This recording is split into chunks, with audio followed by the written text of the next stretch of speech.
Hello, everybody, and welcome to the Speed Gaming Live 2020 Qualifier Series. I don't know about you guys, but I'm excited. This is Qualifier 9 of 16. My name is Files, and I'm joined by my good friend Clearmouse. Clearmouse, how's it going? Oh, this is awesome. I can't think of a better way to spend my Friday night other than to watch great rando and to commentate with you, Files. It's going to be great. All it's missing is a beer. And, you know, some of our runners, I suspect, have already beat us to the punch on that one. So on screen here, we got 4 great runners. On the upper left, we got Relkin. Upper right, we got Kappa, or Plasma Kappa, as he sometimes goes by. I might call him that periodically throughout the night because I have memory problems. Bottom left, we got Fear Agent. And on the bottom right, we got TSTW14. All good runners. And I can already tell we're going to have a great Sprite game going on here. Yeah, these are some of the greatest runners that we actually have to offer. I think just based on the time for the qualifiers, I did see a lot of U.S.-based players, but we certainly do have a couple of sprinklings from, I believe, Asia. I think I saw Days Cloud on the list, as well as Germany. I think I saw Yaga. Quite still the star-studded lineup though for this race. Oh yeah, this is the qualifiers have had a good spread at times. We've got early morning for EU and NA and stuff like that. So this particular time is interesting though, because it's like either super early for EU or kind of late for NA, depending on your coast. So yeah, it's always nice to see what kind of turnout you get. And and the best part about these qualifiers is that you get to start with boots. I can't emphasize that enough. Oh my gosh, yes, that is probably one of the biggest and best changes so far. Instead of just walking everywhere and potentially pumping, you can dash right out of the gate. In addition to starting with boots, we get quick swap, which is also another time-saving dev, I guess random specific dev. Right? Instead of always pulling up your menu to switch between items, you can click those L and R buttons and you can just swap your heart out. And the cool thing about this particular version of the start with boots is it actually does open up some different routing options. So you might be seeing some of the runners. It used to be, oh, do I go South Shore or go to Kakariko? But now with Boot Start, you have the option of going to Sahasrahla, checking out, the wall that you can break open with boots behind him, and it does open up things a little bit, which is definitely very interesting and cool to see. And our runners are off. So we got done talking about all that art. We got an even split between Link's House and Sank. So we'll see if any of these runners do end up going towards Sahasrahla. Yeah, it just looks like some early money and a heart piece. Is that right? Yeah, and it was a quick map check. I saw Crystal 7 on Hera. I saw a blue pendant at Eastern. I did not see what was at Desert, unfortunately. I'm sure our awesome trackers will get that for us. Speaking of awesome trackers, we do have Duo and Drossi helping us out on tracking, so those guys are awesome. Thanks for your help for making the broadcast great. Yeah, so speaking of which, we got some early money pickup here for Relkin. 300 rupees is certainly going to be able to afford him lots of luxury, bombs, a good portion of Zora money. Meanwhile, as you said, instead of people probably taking this more traditional routing to do bomb crocs and then up to lumberjack. Poultry is 20 rupees too. Interesting to see Plasma Kappa not just ditching on Eastern and is actually going all the way in. I suspect he's probably doing this because it's a pendant and the odds of him having to actually clear it are pretty low. Meanwhile, Lumberjack Tree did not look very exciting. Looks like it was a park container or something. Certainly nothing to sneeze at early game, right? These guys are in 3 hearts. An extra heart container, they certainly won't turn it down at this point. I mean, no one's going to say no, but importantly, it means that you don't have to worry about agging him. And we have a semi-vanilla powder, right? Because the mushroom is normally there. I'm going to go ahead and say that counts. Yeah, it just saves them one fewer step, I guess, to get to the end. One of the things you worry about going into Kakariko if you start your route there early is finding the 50 rupees you need to be able to pay off the bottle vendor. Because there's already 50 in Kakariko if you got the bombs. So finding the money in the bonk racks next to Sanctuary is just nice. Because you don't have to worry about that, and it's a pile of money you can put toward, your Zora. Chad helping us out with processed vanilla. I always thought that French vanilla was if it was in the same dungeon but different. I'm not down on my Link to the Past memes, apparently. All right, we got our Kakariko checks here. It looks like TSTW and Relkin are both in Blind's hut. Keep your eye on the upper right of the screen, though. Kappa is definitely making an unusual play here in Eastern, and we'll see if it pays off. Yeah, so far I think all I saw was he picked up a map and the big key. I haven't actually seen any real items come out yet. He's got that bug net ready to go. $20 in cash money, not very helpful. Right, he's certainly going to be able to check this item. My guess is he's also going to try and go to the vanilla big key location. No sword, no lamp. Oh man, all 3 dungeon. Yeah, looks like that he's would be not gonna tough. go this time. It's doable, but Yeah. you're really at the mercy of the RNG of the Stelphos and the Popos that are in there. All right, Flippers in the well. That's moist enough, right? There's water down there. That seems legit. Yeah, early Flippers actually does put Zora into logic. So that 300 rupees that these guys picked up from Bomb Crocs will certainly really help them get there. That means they don't have to isolate anything there. Yeah, and interestingly enough, Kappa didn't really get a whole lot out of Eastern or Sahasra's garage, so he is opting for the bomb pickup. And the floating island check looks like it was mushroom. So we have our counterpart to our powder. Exactly. Man, we're just getting money everywhere. The mushroom also moist, by the way, surrounded by a lake. Yeah. Very gross. Part of its natural habitat. I wouldn't touch it. Wear gloves. Look out. All right, back of the bar. Bombs also probably moist right next to all that beer. I mean, come on. We're not even in the dark room for the brewery yet. I totally missed what was on. The damn. Yeah, not a whole lot exciting in Kakariko so far, I gotta say. It's making me wonder. Oh, okay, Moon Pearl on. That is a pretty exciting find. And yeah, keep in mind, we mentioned that these runners start with boots. Every single boots check is completely in logic. So that Moon Pearl is 100% required. And just think of how much more annoyed you'd be if you didn't have boots in your starting inventory. Yeah, speaking All right, of Cane of Samaria on the flooded whatever it's called. My brain's escaping me. sunken treasure. There we go. Also moist, by the way. Moist, yeah. was literally covered with water. Yeah. All right, so Kappa's gonna do bomb mini Moldurum Cave with 10 bombs. That's more than enough to get the job done. If you're good, you can do it with 3, but that depends a little bit on luck. I was gonna say, I think even despite how good you can be, sometimes you just can't control these guys' RNG. So. Pretty much. He gets it done, though. You want to walk out of here with extra bombs, though, because if you're going to route in Ice Rod Cave, you don't want to blow all your bombs dying on mini Moldworms. It's a dangerous room, especially if you're only on like 2 or 3 hearts. You can safe hide on the bottom of the pits against the wall, but it's hard to lay and throw your bombs there, so. Alright. Looks like Kappa is making the Ice Rod Cave played, and really no reason not to when you're down here. Yeah, especially that he only has 40-some rupees. This is probably going to be the end of his route. He does have to be a little bit careful. Despite the fact these guys have boots, they don't have a sword yet, so they can't really dash through these guys, and these crabs are right now in 1-hit KO mode. Yeah, 2 hearts of damage, those crabs, so 1 hit would have been death for Plasma Kappa, but he survives. Alright, so we're in the Ice Rod Cave, or as I like to call it, Frozen Moist Cave. Alright, just 20 bucks. Yeah, picking up another 20 rupees. I actually noticed that the final prize from the bush crab on Rokan's side was actually a small magic container, so we can actually see that unlike all the other runners who didn't actually end up getting that magic, he could use some Cane of Samaria strats here to help him out.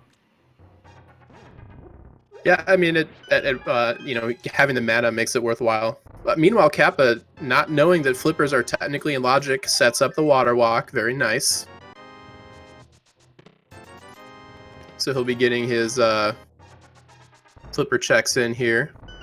Yeah, I'm actually not sure what TC is gonna end up doing. Oh my gosh! Oh no, T2. Oh, taking a death. Yeah, that was really unfortunate. That is tough. And just got sniped. All right, I missed what was going on in the waterfall cave because poor T2 was taking the hit. Yeah, doesn't look like too much exciting though. Oh wait, sword. Good work, trackers. That is pretty dang exciting. The game is totally playable now. I mean, this is also like what, 7 minutes in with the sword. Plasma's really gonna be happy. On the bottom left corner of your screen, you can see Fear Agent having kind of some of those troubles I mentioned with the bombs. He's gonna be. No. That's hard to see. Well, I guess the good news is that he didn't die. Although maybe if he's saving Quentin right there, it probably didn't matter. Yeah, kind of unfortunate he has no bombs left and he only had half a heart, so he couldn't even take down those Moldorms. So he was gonna have to probably delay his flipper checks until a little bit later. Relkin, on the other hand, deciding to not quite go to Bottom of Fairy and Zora quite yet. I think he's just a couple of, 28 rupees shy of 500, so maybe he's hoping that Hobo will have some, like, a little bit of money left, so hopefully he doesn't have to isolate Zora at this point.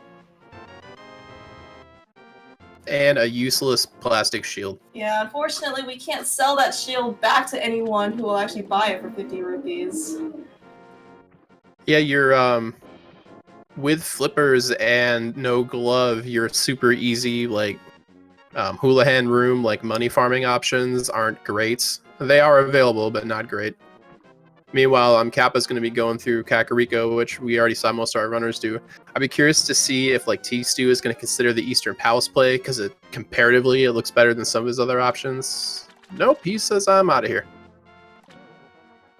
Yeah, it looks like at this point, our runners just kind of retracing each other's steps. Although, you know, with that sword, that we have verified on Relkin's side as well, his luck's just going to be a little bit easier. Alright, unfortunately, none of our runners here still have the requisite 500 of rupees in order to pay off Zora, so what Relkin's probably going to do is check this ledge. Yeah, I'm just going to see it. The worst nightmare here is that, like, the ledge has the money, so you have to, like, do the loop. Okay, that's Ice Rod. Yeah, that's a pretty good... Well, so we don't necessarily know if we quite need that Ice Rod yet, but, you know, if we do, we will not have to hunt for it today. See that Relkin's actually trying to farm out some more rupees potentially from these guys. He's playing Whack-a-Zora. Knocking him right. Yeah, I mean, after a certain point, it's like, do I really want to continue doing this? With flippers, it's not like getting back here is super hard from a save and quit. Like, in terms of time spent versus sitting here, like, killing and farming, it may or may not be worth it. Yeah, and Relkin says, I'm out. Yeah, hopefully, you know, once these guys get Dark World access and they find that nice mirror, by that time they'll have enough money to, you know, then they can combo Catfish and Sword together in one, you know, like when they make the return trip. Yeah, exactly. Although, honestly, it's hard with 4 runners. Outside of Escape, there's not a whole lot left, I think, on the plate here that isn't Zora. So I think Relkin making the call to go to Escape, based on what he's got available, seems pretty reasonable. When you got that sword, you know, you don't have to do the Bomb Escape. Bomb Escape isn't necessarily hard, it's just a little bit slower and more punishing if you mess up. Yeah, I mean, you know, with that, oh my gosh, okay, that's almost, I guess it's one of the locations where the lamp can actually be. So yeah, with that lamp, and with that sword, it's almost just like, it's almost like a casual good start. For what it's worth, that lamp does put the chest in Eastern Palace in play. If my memory serves, I think the only item we got out of Eastern was the red rupee. Maybe Chad or you can help me out. Okay. Yeah, so you are absolutely correct. But with Cape, you know, we've got Cape and Moon Pearl, you know, with Aghanim, with the Lantern, you know, now Aga could be our Dark World access. Yeah, that's always fun because we always want to climb Aga Tower on what, like 6-5 parts or something. And so Relkin's going to have a real interesting decision here. He's already at or close to Aghanim. And without basically just, you know, this is the classic random decision. Do I go farm more money to do, you know, a Zora check, or do I kind of do what the logic might be pointing me toward and say, let's do Aghanim, you know, while I'm here, because it'll cost me the least amount of time. Yeah, Relkin certainly hasn't been to the Eastern Palace area, as you said, and, you know, I think there's always Agina as well as a check, but yeah, as you said, maybe he'll you're right, Agina. Yeah, maybe he'll, because, I mean, he's already here, right? He'll probably go Dark Cross all the way down the Sank, and if he doesn't find anything, you know, I certainly don't see what's wrong with, you know, just trying to do Aga for your Dark World access. Alright, meanwhile, we saw on T-Stew's side, actually, he was able to farm up 500 rupees and to pay off and buy some of the most expensive bombs that you've ever seen in Hyrule. And again, bombs literally from a fish person. They don't get much more moist than that, Chad. Just, I don't even know if they'll go off. Like, the fuses, you know, it's I hope you got. You might as well just make your own bomb. You have to set that bomb off with another bomb, and at that point, why even bother? Cartoons with campfires underneath the ocean. Oh my Ooh. gosh, broken. What a clutch mirror that was. Yeah. Oh my god. Yeah, I don't know if he was planning on trying to do a death warp at that point because he had 2.5 hearts left and he was just gonna run himself into the green guard. But yeah, Oh yeah, mirror, it's just made it's still a time it. save, like hilarious. Meanwhile, Kappa, I think going straight for back of escape here. So he might be more willing to go all the way through. Although I suspect Relkin will probably go all the way through too, because his list of checks that don't suck are getting a lot smaller, just like most of these runners. Alright, so we have dueling rods, at least that we know about. Certainly, yeah, because who went over to Zora? Tistu and Relkin? I believe so. They have all the rods. So, yeah. Can we stop talking about rods? Okay, Files. All right, so we've got sorry, I couldn't resist. That was like the cleanest version of that I could come up with. All right, so we've got back of escape rats. Let's see what's in the back of escape. We knew a map was back here. All right, there's a map. All right, nothing very exciting. Relkin's saving and quitting. I wonder if he's gonna make the Eastern Palace play. These runners did find 3 bombs. It'll actually be quite exciting for Fear Agent, because right now he has 0 bombs. Yep, very true. Well, with I mean, again, boots are just so awesome. You don't need bombs to get the back here. Yeah, this is certainly something that probably every runner, especially with a casual boost start, prefer, right? Because if you're doing a standard start and you don't have bombs, you have to basically isolate these 3 items. Worth pointing out because of how Kappa sequenced this. He doesn't have mirror for back of, for easy mirroring. So, all right, he's going. So is he going to Aghanim without checking the bottom of his game? Yeah, oh no, he's probably setting up his death warp here. This is Kappa saying, I'm committing to Aga unless I like what I find down here, I think. Oh, you're right, because he ends up taking the like a different exit, right? So that when he dies, he'll just warp right there. That is some forward thinking. Indeed. Meanwhile, T-Stew trying to give the bat a hug. There we go. Yeah, that's the best way of death warp, by the way. Hitting bats. I like to hug him. We're a very pro bat stream here on SpeedGaming TV. We're all about the bats. All right, Relkin heading up into Aga 1 here, so he will be the first runner that we see through the Aga 1 gate. Kappa won't be too far behind him here because he'll mirror and get pretty close on. Kappa does have the advantage of having looked at Eastern already, but he didn't really get a whole lot out of it. Yeah, I was gonna say, he has knowledge, but the knowledge that he has, he's probably somewhat regretting it after picking up some nice goodies that weren't Eastern.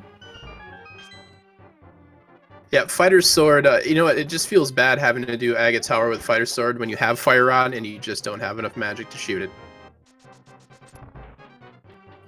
Yeah, really early resources too. We're just money rich, and unfortunately that did help us out with making the Zora check, but Zora didn't end up having anything great for us.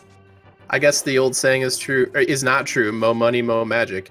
Yeah, yeah. A half magic find early on would have been a real boon for these runners.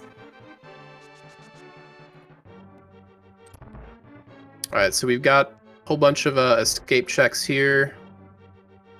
Kappa taking his death. I suspect he just wanted the heart refill. Yeah, he definitely set himself up for a death warp. So I'm certainly, he was not expecting that mirror fight. Ouch. Didn't quite activate the cape in time. The cape, for what it's worth, does have a small delay than what you may end up expecting from items like versus the Cane of Varna. So I would have felt really bad for Plasma Kappa if he had ran out of magic because of the cape timing or whatever. Yeah. Yeah, especially I think the only magic thing that they ended up picking up was actually near their uncle, right? We didn't really see anything else. That sounds about right. I'm trying to think of other magic sources they could have gotten easily that weren't in Escape. I'm coming up with nothing. Yeah, easy is somewhat debatable. I know that there's a tree that you can bonk near the Lost Woods, but that's not easy, right? It's pretty far away. It's easy technically. It's just it's not very efficient. All right, Relkin taking some of the damages here. Knows where the heart is. All right. Digging for more, hoping there were more hearts there.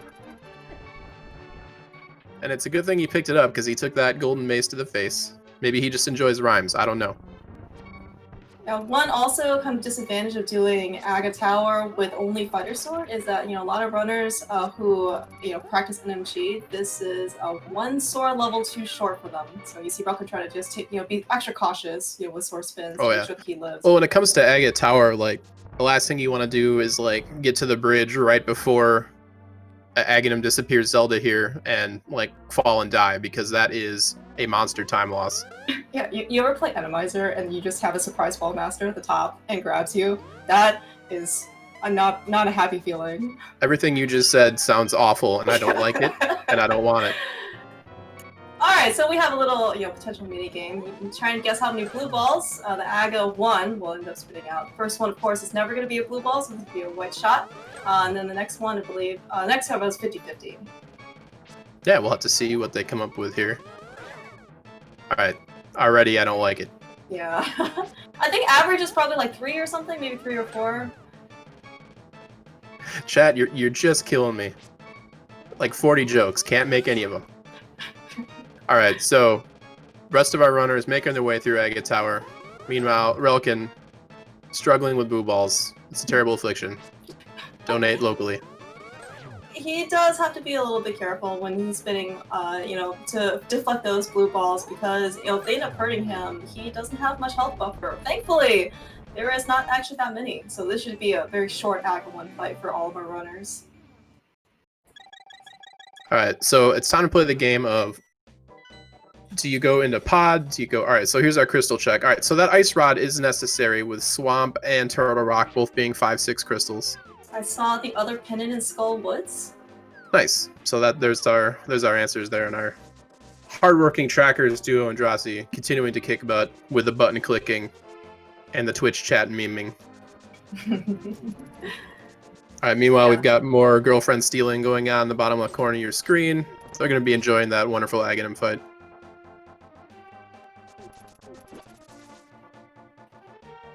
Interesting. So is Relkin going for the mushroom? Yeah, I was actually quite curious to know what Relkin wants to do in his first venture. I would assume that he saw this mushroom, noticed its moisture content, and was like, "Sign me up." Oh no, this is actually smart though. All joking aside, because if he's planning on doing like catfish before like diving into pod without a bow, without a hammer, he can turn in the mushroom at the same time if he chooses to route it that way. I was gonna say, at least he has a mirror if he chooses to go to pod. But yeah, the whole bowless, hammerless dive into pod. Oh yeah, wait, catfish glove. Fun. Thank you. I got all excited. Look, 4 screens is a lot, Nep. You're killing me. Alright, so yeah, Relkin really prioritizing this mushroom play, and it does pay off. Speaking of being able to do catfish now. Yeah, it's almost like my subconscious knew that it was there. I gotta go buy a lottery ticket, guys. I'll be right back. Not really. You are blessing them, Files, with your commentator's blessing. Oh, Kappa never did hobo. Forgot about that.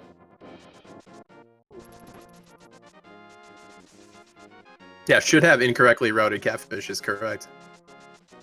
Alright, so Relkin is taking his glove and is saying, "I loves me some Death Mountain," except he's getting birded. Birded and meanwhile, guarded. Fear Agent taking that same mushroom idea and going for it. See what T-Stew does. Bowless, hammerless pod with lantern. He needs some more money first in order to pay off Kiki. Or is that 990? I can't tell from the screen. No, it's only 80 rupees, so he needs a little bit more money if he wants to pay off Kiki. Yeah, Alright, he just probably realized that he doesn't have quite the entry fee, so maybe he'll explore Eastern instead? Yeah, not a terrible play. Our other runners that went the same route actually did have the money because they did not go into Zora, which is something T-Stu has up over him, but Man, that is quite the early option, right? Because in this case, Tisu hasn't ever he doesn't have Zora on his mind as a check. But in this case, you know, as he kind of didn't realize necessarily by coming into the Eastern Pod area without the money, like I don't yeah. know how great he's gonna be able to feel now. Well, I mean, there is money. There is the green or the blue rupee room in the back of Eastern, so like it's Oh, not that's a. true. I mean, it's not like a. You know, since he's already here and he's like, all right, you know, it may not be the fastest thing, but it can get the job done. Yeah, if he was Meanwhile, gonna do, yeah, if he was gonna do, you know, Eastern, combo that with Pod to begin with, right? This is certainly, it's not gonna cost him any less time. nice bomb jump by Relkin there with the bomb hold up strats.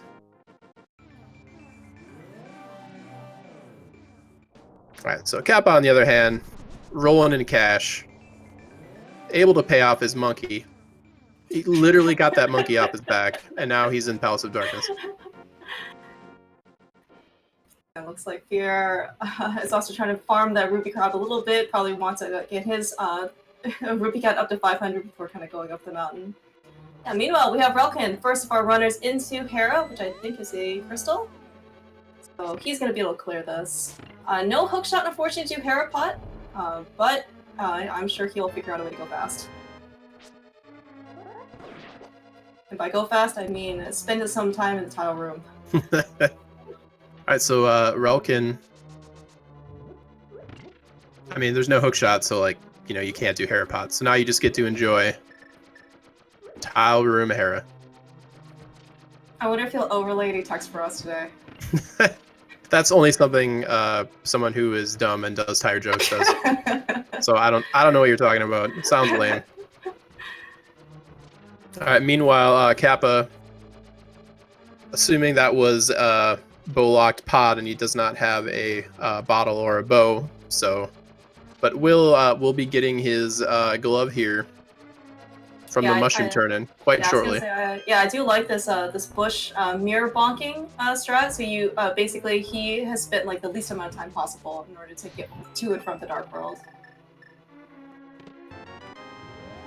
All right, our first check here by T-Stu in the big key chest of Eastern, and is actually just a heart container. Yeah, that was something that was kind of on our minds as we, you know, for all we know, that could have been another glove. But it wasn't. Yeah, and yeah, so at least that's good news for Plasma Kappa here, and looks like, you know, because going through that portal, T-Stu has exactly 110 rupees, so I really hope he doesn't get hit. Yeah, there's not a lot of leeway here. If you get hit, you have to pay another 10 rupees to Kiki, so it's not the easiest farm. Oh, wow, okay. I think that was that a bow? On Catfish? On Plasma side? I believe it was, yes. Wow, alright. Well, if for those of you who, you know, at least like one fish is our friend today. That makes the incorrect, out of logic play I wanted to do earlier even better, Clear Mouse. Yeah. Alright, so rest of Hera. I know we saw one item out of the chest, was not very good. Hopefully Moldorm doesn't give Relkin any trouble. Fighter's Sword, no hammer. Moldorm means it's going to take 6 hits no matter how you slice it, so... Yeah, I don't even think necessarily it's the number of hits that's going to give Relkin an issue. It's just going to be that last rage phase that no one wants to deal with.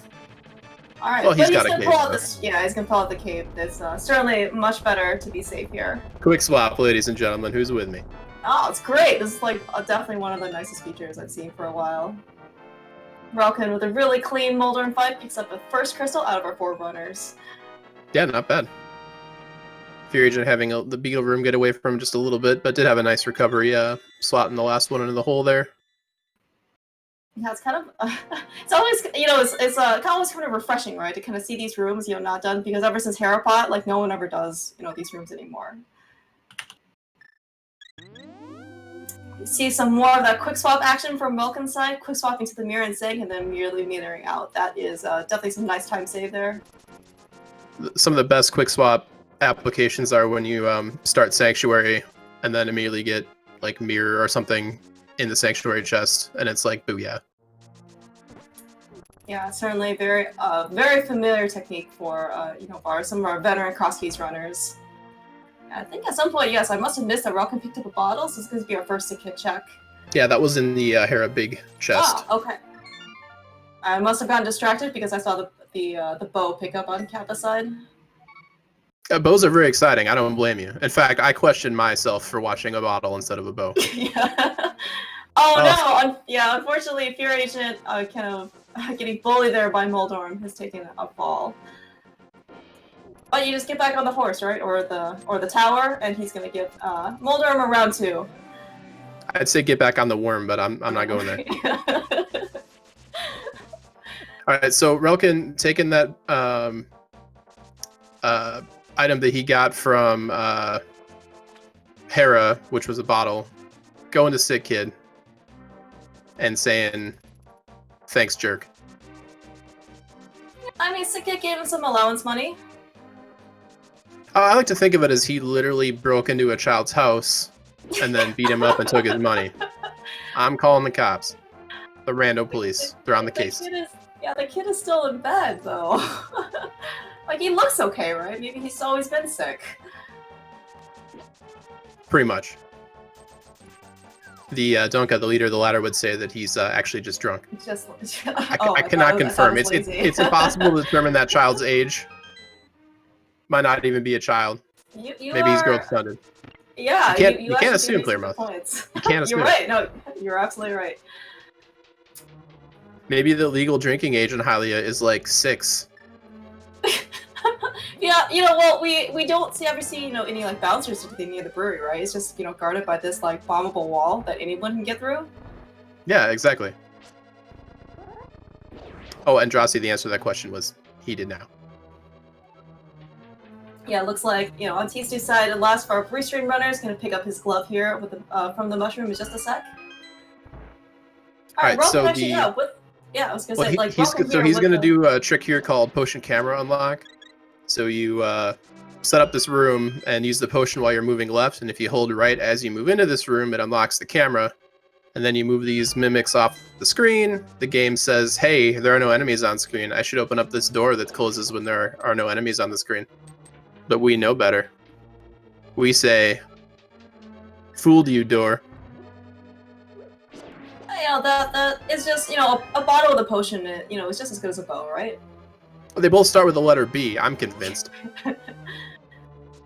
Sequence breaking through to the right side, the bow lock side. He's going to adjust a heart container so far, but he's going to be able to keep going in the dungeon. So there's a question in chat. Is the qualifier, is it just these 4 people? No, there are in fact 50 runners in this qualifier race. These are just our 4 showcased runners. All of them very skilled in their own right, certainly capable of taking first place of all the 50, but I mean, math is math and numbers are not in their favor. Meanwhile, we've got Kappa taking out Moldworm. Kappa, the only member of our 4 restreamed runners who currently have the bow. So it would be, for example, if Relkin, having kind of legally glitched his way into Palace of Darkness, if the hammer was in here, that would be in Kappa's favor if he got here with the actual bow, because then he could just, finish the dungeon. It will be his second trip over to the Eastern Palace of Darkness area. Hopefully he won't feel too bad. But now with the bow in hand, I don't know if he will be tempted to finish Eastern. Yeah, I mean, it's going to be a more feels bad man to have to go back there without the hammer, but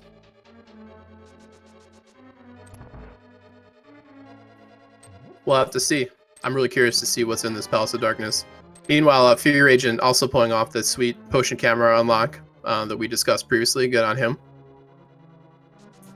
Given that the bow is at Catfish, I do feel like it's going to be probably more limiting. Normally it's something big as a Catfish, players tend to last location it. But, because it's the bow and it kind of seems to be pretty requisite, hopefully they'll go there sooner rather than later. Meanwhile, as Relkin picks up a glove from Dark Maze and Pod, that is certainly a very worthwhile progression. That is a pretty sweet progression. Now, in Relkin's mind and later in Fear Agent's mind, when he does the same thing, they're going to know that this glove was bow locked. Oh my god. Oh my god! So, second bow in Yeah. Palace of Darkness that is bow locked. So now Relkin will know and understand that that bow that he just found is bow locked. So he'll know that he was not supposed to have those mitts until he finds the other bow. But he's got a lot of checks he can do now with those mitts. So it'll be curious to see where he decides to go. Western Dark World seems like a good choice. There's a lot of stuff to do over there. But then you've got that, you've got stuff like some of the hammer checks in the bottom of Thieves Town and in Village of Outcasts that you can't do yet. So yeah. That a very amusing result there. Yeah, and certainly while logic is merely a suggestion for many of our runners, including our showcase ones, at least keeping the fact that the bow is in fact bow locked, right, certainly could help them in the future, depending on where the rest of the progression items are.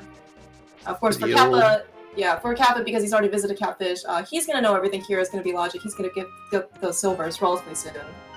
Worth pointing out, oh my god, Hammer and Village of Outcasts. Worth pointing out that poor Kappa is going to have been in Palace of Darkness 3 times over the course of this race. All right, so Relkin definitely taking a lead here of our 4 featured runners. Not done yet, but definitely on track for a solid finish here. It's really going to depend on where the flute is, where hookshot is, and whether or not we need any more medallions. Because we haven't laid eyes on either Meyer or Total Rock yet, and to see what their entrance requirements are. Yeah, certainly at this point we can make our trips up the mountain to do Dark Death Mountain, but they potentially would want to put that off until maybe they have some more equipment. I mean, they do have what they need to beat Total Rock in theory, assuming it's Ether, but it kind of feels bad, man, to go up there without the hookshot and not being able to check like Hookshot Cave or whatever. Yeah, exactly. And plus, the dream is always to do, Total Rock and then go right into GT, especially since you've already done Hera. So I don't know, we'll have to see. Yeah, I mean, this is, the amount of progression that we just picked up, so soon. And at least, the logical sense is that we're supposed to go to We're supposed to turn in the mushroom to get our first glove, and then we're supposed to go to Catfish to get our first bow, and go back to the Palace of Darkness to get our second glove, and then go to the Village of Outcasts to get our hammer. That was a lot of things you just listed. I can't. My brain hurts. Yeah, can't keep up. That's why I'm commentating, not racing. It's quite the chain of progression. But at least, luckily, with that hammer, Relkin and Thieves Town being a crystal, Relkin will have 0 issues at full clearing this place. Oh yeah. Worth pointing out too that Fear Agent, having not been in Eastern, is in here now with the bow after, doing pod. So we know that the 3rd item in this dungeon is on Armos. We don't know what it is yet. We'll be curious to see. I have a feeling that if Fear Agent is committing to this play, he's probably here all the way through. Like, I don't think he's gonna leave once he realizes he has to kill Armos, but I've been wrong before. Yeah, and already he's sad about that big chest, because now he knows he's gonna have to go all the way if he wants to clear this pendant dungeon. It's certainly not an unreasonable option, right? Oh no, yeah. There's certainly nothing wrong with this play. It's thorough. It's kind of like, I'm in the Palace of Darkness, the Eastern Palace area. If I leave here without clearing this area, I'm making the decision to basically not come back here until much, much later. So it's kind of one of those things that you have to consider when you're playing rando. Do I efficiently full clear while I'm here? Do I commit to this play, or do I put it off to the side? And the choices that you make are very, very different when you're playing like a 50-person qualifier, where the top 3 times have an influence on your score, versus if you're playing a 1v1 match on the ladder, or as this tournament progresses and we start, getting into the 1v1, group pod matches, your play style changes. So, things that a Fear Agent are doing right now, could be different when he's one-on-one-ing. These are the kinds of things you have to think about when you're, when you're routing rando, which is why it's such a fun game to play. Yeah, and speaking of which, looks like he is going to commit to the full thing. Now, we also have not gotten a look at that pedestal, so, once he picks up that, it certainly could be worthwhile to have a pendant in hand. It's funny because the name of the monster he's fighting is Blind, you guys. Sorry, the joke that Blind said this time really got me. Alright, so we've got Relkin fighting Blind. Easy fight for any runner of this skill level. Meanwhile, we've got Fear Agent Heading into Armos Knight. Now, this is a check we have not seen. So once he kills them, we'll see what their item is. We'll see if this pennant play was worth it. Yeah, meanwhile, Plasma Kappa giving us a check here on Bumper Ledge. I think he did make a dip into Skull Woods. I did not quite see if he pulled up anything exciting. I was too busy blathering on about my philosophy on routing. Oh, that's tough to see by Fear Agent. Just 3 bombs. So the only way that this Eastern Palace play will pay off for Fear Agent is if something is on pedestal. That's right, Twitch chat. I said the word pedestal. Alright, King's Tomb. I don't think we've seen this yet. We have not, because our runners actually have just picked up their mist recently, so I think this is going to be our first check. Kappa did come here from the Dark World, so he does have a portal, so it looks like he's going to try a walkover, which is really nice. Nice, clean mirror transition back to the Dark World, and then most likely he'll do Graveyard Ledge. Good old dig game. Alright, Relkin is choosing not to do the most efficient dig pattern, but, you know, on the other hand, he's also not writing an inappropriate word into the ground that we would have to kick him for, and, you know, they would get real dirty. Have we ever had to censor any runners? Based on this, man, there's a lot of digs. Is he going to be able to make it in time? Alright. I lost track of how many. You know, normally I would say that, you know, the blue boomerang's kind of nice, especially for menuing, but, you know, with that quick swap, sometimes it's actually not going to be as useful. Yeah, I mean, it's useful in some places, just because in the NMG run of this game, you know, there is no quick swap, so the boomerang ends up being useful for speeding up some of the rooms, but I would rather have a progression item at this point.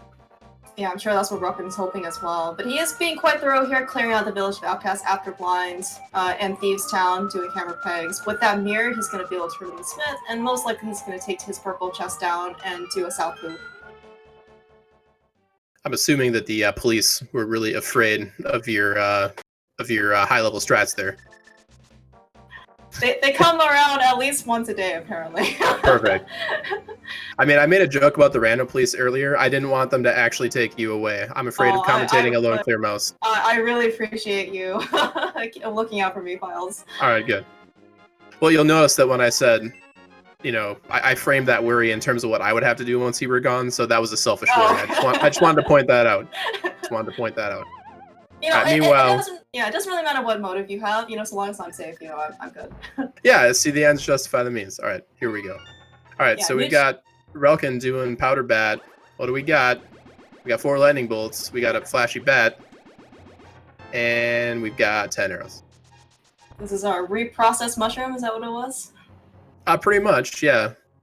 And actually, those arrows were probably moist too, right? I mean, they were in like a pool of like questionable red liquid. I mean, I guess, you know, we don't know for sure if that was liquid. Maybe it was just like a red painted top and they were just like sitting on there. But in my heart, I like to think that they were moist. I mean, they were surrounded by lightning balls, right? You know, like you wouldn't see lightning balls around something that's dry, right? Yeah, exactly. So that's just science. You can't argue with that. Yeah. All right, rest of these Village of Outcasts checks, not bearing a lot of fruit. Again, the items that we're looking out for here are Hookshot, Ocarina, and possibly a medallion or 2. A sword would be nice. Odds are pretty good that they technically need one to finish the game, but like odds are pretty good that you'll find one somewhere. Yeah, really, even, you know, if once these runners hit Go mode and they're still on Fighter Sword, I mean, they're basically still going to just Go mode dungeons. You know, because, you know, they'll probably, as you said, just find a sword somewhere, let's say, like in GT. So Relkin is heading north here after that Smith grab and is avoiding kind of like the Dark World loop. I suspect he is trying to kind of formulate his route to not enter Hookshotless Swamp until he has no better choice. So he might pair. He also doesn't have the shovel too, so he might be trying to do these other checks first and then pair those other locations, you know, later when he has no choice but to go there, or at least crappier options. Yeah, and I think he was not able to pay off Zora the first time, right? So if he ends up doing, you know, finishing this route at Catfish, he can mirror and buy his 3 expensive bombs. Yeah, he could take it all the way over to Catfish and Zora. That would give him his silvers. And that would finally let him know where in logic those myths he picked up were. because our other runners, Fear Agent and Kappa, both, have been to Catfish already. So yeah, speaking of pendant pickups here, we see a Fear Agent looking like he's going to go to the end. Perhaps he wants to double down on his pendant pickups here. yeah, this is a tough call. It's like a classic rando scenario. Like, at what point do I just double down on my decisions, right? maybe he's like, all right, this is happening. And the worst part is you've got mirror, but you don't have books, so you can't actually check the pedestal while you're here. So fear going big or going home here. I mean, it's certainly possible that something is also just here in Pendant Skull Woods, right? And the fact that this is a pendant, people don't want to do this, and maybe the front items, are all dungeon items, so we'll actually just sway people away. So if there is something here, the session could be quite He did commit to Mothula before even checking the other chest, though. Like, he didn't check the other chest in the bottom. Now, I wasn't keeping track of whether the 2 items from Skullwoods have already been picked up or not. Maybe Chak can bail me out here. But it looks like he just kind of went straight for Moth. So he did check the vanilla big key, which actually had a big key in there, and I thought that was the only chest that I saw him check. Of course, as you said, I could have been just missing something. Fair enough. 4 screens is a lot clearer, Mouse. Yeah. Yeah. Meanwhile, right. With Fire Rod in hand and a good number of hearts, Fear Agent hopefully won't have too much trouble here. Fighter's Sword, Hammerless Moth is annoying, but he does have a lot of hearts and Fire Rod, so. But it's not free. Yeah, speaking of which, he does not actually have the hammer, because the hammer was found in the chess game of Village of Outcasts. Yep, because he was avoiding the... Yeah. Yep. He must have come here first. Meanwhile, Kappa's blind fight gets a little away from him, but he manages to pull out of that pretty quick. Just a little bit of a time loss there. Meanwhile, Relkin, continuing to put off that South Dark Shore area without, again, without shovel or hook shot. Reasonable. We do have these other he's trying to move fast.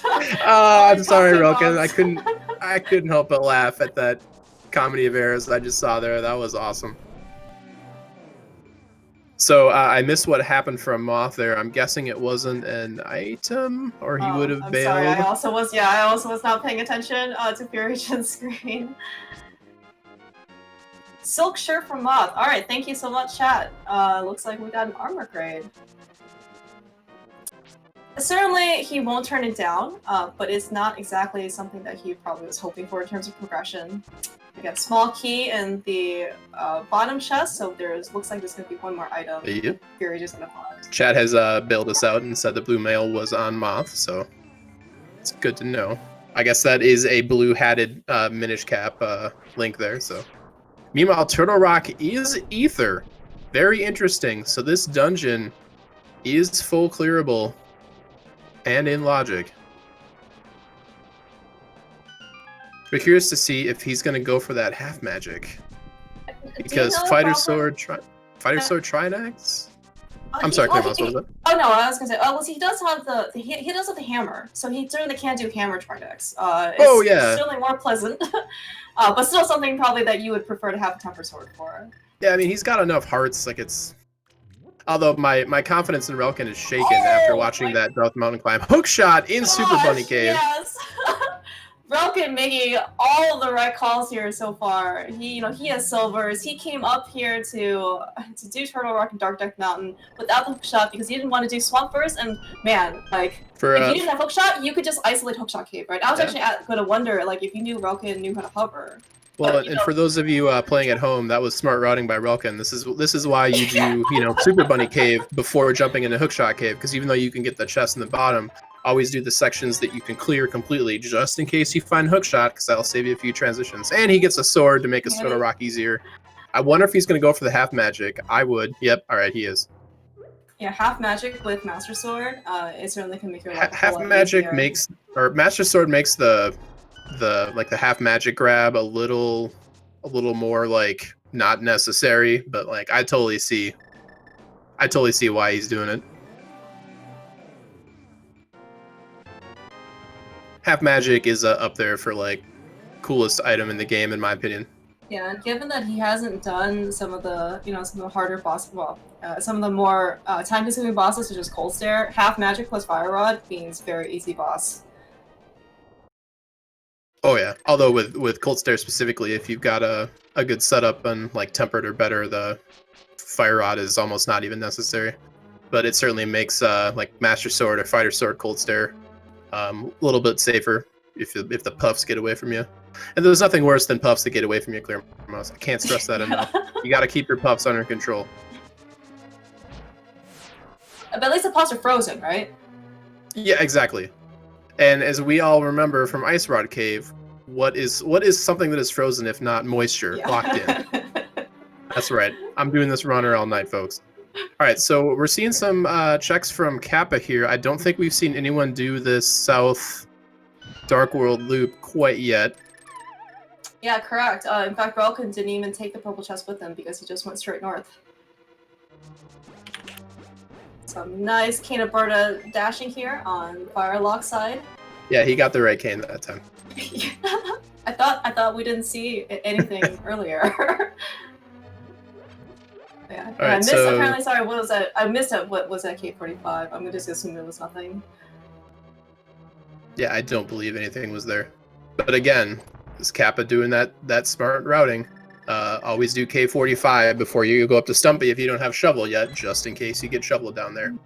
You know, it sounds obvious, but these are the kind of things that separate, mediocre runners from good ones. Like those kinds of tiny decisions will build up over the course of a seed and really make a big difference. You'll notice the Kappa left the purple chest up there because you don't have to actually bring it all the way to Gary. His lunchbox is retrievable from large distances. And unfortunately, the only thing he brought to eat was inedible. At least he found the dueling companion boomerang that we were all looking for. Exactly. All right, I mean, I guess that's the lucky charms of boomerangs, because it's magically delicious. Because it's the with magic. all the sparkles. Yeah. Yeah. Well, isn't it called the magic boomerang? Look, that was a bad joke. It is actually, yes. It is actually called the magic boomerang. All right, we have our 15-minute hype cape check here. First item is 20 rupees. Second yeah, we haven't been here yet. Rupees. No, we have heart piece. Oh, we have bombos. All right, not very exciting. I'm going to give this hype cave a 1.5 out of 10, but I will upgrade it to a 4 if it turns out Misery Myra's bombos. At least it's an obvious enough location that most runners I don't think will necessarily miss. Hopefully. Yeah, hopefully. All right, meanwhile, we've got more progress in Turtle Rock. All right, where is Plasma Kappa going? Looks like this is going to be our first dip into Ice Palace with that bombos in hand. Yeah, well, I mean, had Fire Rod, so... Yeah, I was going to say, but yeah, so he does have Fire Rod, but he, unlike Relkin, who did not make his trip into the mountain, does not have the luxury of half magic with him. My guess is he won't need it, but, certainly at least it's a quality of life improvement. Yeah, exactly. Nice unnecessary hammer dash from Relkin there. Actually, that might have been necessary. Either way, it looked cool.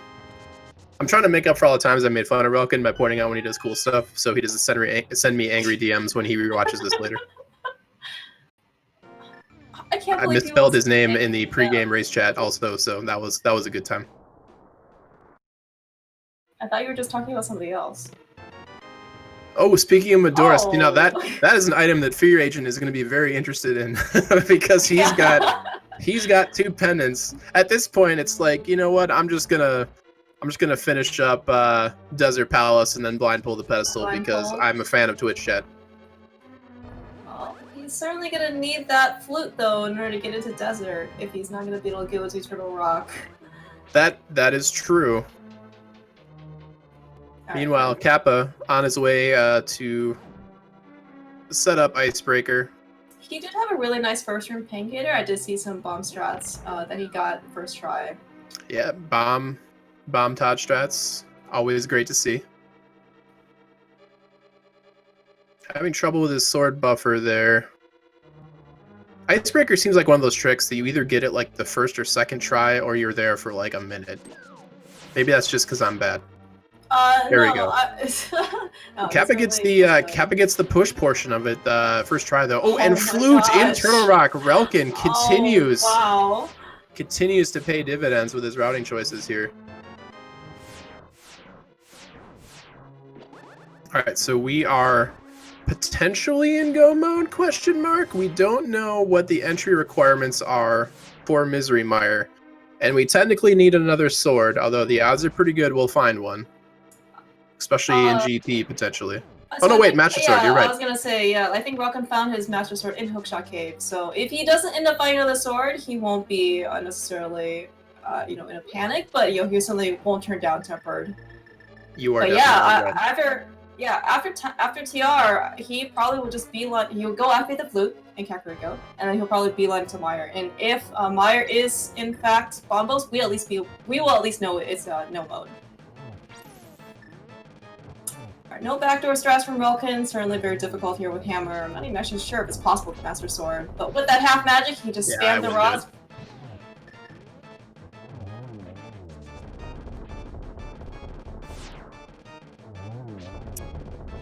Alright, so gets the ice tea chest, not very exciting. I want to say that was only our second item. The first one was 10 arrows, I think we saw in the middle of the key chest. Alright, really clean, nice fight down here for Rocken. With this, we're going to pick up our last item here in Total Rock. And this looks like our second crystal. Third crystal. Rocken is just on a tear. Yeah. I can't tell the difference between blue and white, and you can't count. We are a pair. Yeah. That's how we operate. We just compliment each other, Files. That's it. I only compliment you. You're very nice, Clear Mouse. I suck. I like the play on words. All right, so let's see how Kappa chooses to approach this cold stare. Setting up with Bombo is not a bad idea. You still want to get the spin with Fighter Sword setup. He might go into like Hammer or Fire Rod strats here. Yep, going into the Fire Rod. Doesn't have a ton of magic though. I want to say he still has his blue potion, but don't quote me on that. He had a pretty good setup, but he's got a lot of puff balls to Hammer, and he is dangerously low on health. All right, manages to one more hit from Cold Stare would have been death there. Yeah, unlike Fear Agent, he has his blue mail. that was very close, ladies and gentlemen. Hashtag all plan from Plasma Kappa. Gets his compass from Cold Stare and says, those puffballs were not moist enough to defeat me. That's right, still doing it. Yeah, meanwhile, we saw on Rocken's side, his excursion to Paradise Cave gave him like 15 million rupees, but unfortunately not any more progression. That's a lot of rupees, Clear Mouse. Yeah, I'm not good with numbers. 15 million, 1,500, it's all about the same to me. T-Stew also had a pretty good Pengator room there, just missed the one penguin from the bomb strats there, but still relatively quick. Silvers makes that a pretty fast cleanup. He's gonna have similar luck that Kappa did in Ice Palace, though. He will get his, get his crystal, so that's good. Meanwhile, Relkin activating that flute, playing the song of the people. And he'll be gripping a duck. I suspect he wants to know if he's in go mode, so. We're certainly know that he's not, because he needs... Well, actually, no. I guess we don't know if he knows something about... Yeah, he's our first runner on screen here to get preemptively going to Ether. Oh, wow. What? Our medallion is just Ether. Relkin is in go mode, correct? At 56 minutes? Yeah. Yeah, I mean, it was his only medallion before everyone starts freaking out. So he was like, you know what? If it's there, I'm going to be ready. And it was. So he's got Palace of Darkness to finish up this Misery Mire. His Ice Palace is going to be quicker than Fears and T-Stew, who, by the way, had a nice icebreaker through Ice Palace. Wow, and a really nice room, Mire 2 room there for Relkin, using boots and sword beams. Yeah, nice. It's really very well practiced.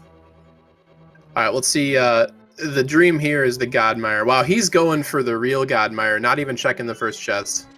All right, let's see where our big key is here in Mire. Not there. All right, that key is of insufficient size to open up a big key door, so you're gonna have to keep looking, Chief. So I guess maybe I should ask my question again. Do you know if Relkin can hover? I actually don't. The pool of runners who can hover has gotten higher over the years. It's not an impossible trick; does require some practice.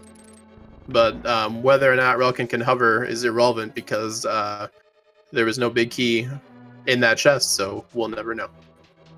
Yeah, maybe that's something we can ask him. Yeah. That sounds like work.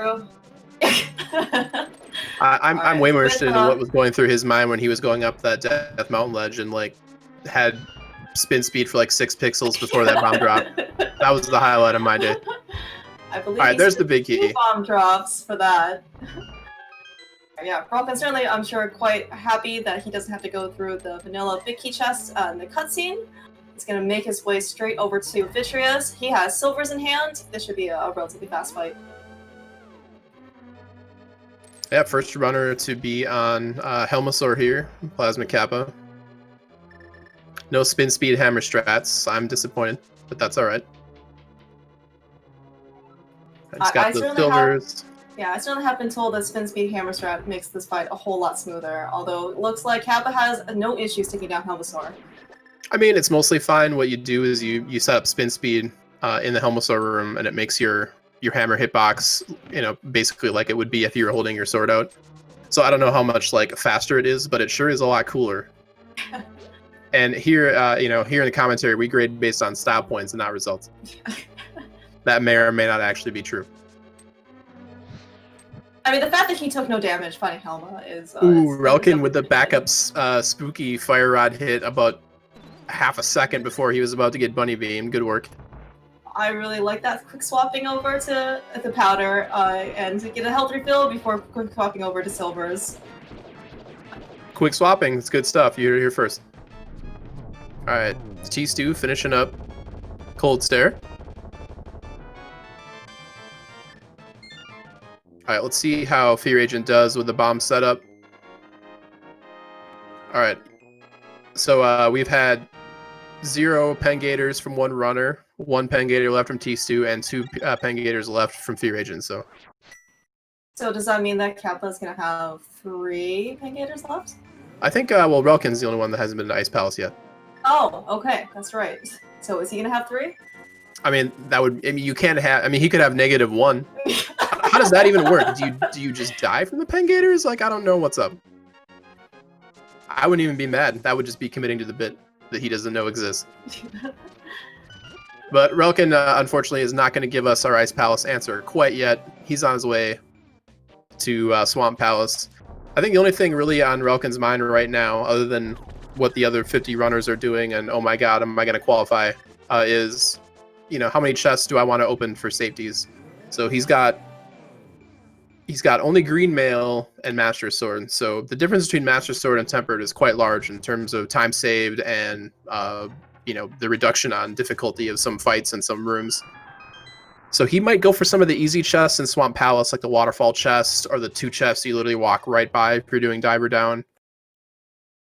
But he also might blow them off because, you might have to make like 20 more checks in GT. So I don't know. We'll have to see what he decides to do. Yeah, given that he does have 13 hearts, it sounds like it's a lot. The fact that you mentioned that he has only green mail, those 13 hearts can go quite quickly. Yeah, well, we know from poor Fear Agent that blue mail is on Pendant Moth. So one of them, Relkin is not going to find. He's not going to go there when he's basically in go mode. So, and complexly in go mode. He's in go mode, folks. I don't know why I threw the basically out in there. But yeah, it looks like Chad having a healthy discussion about free chests.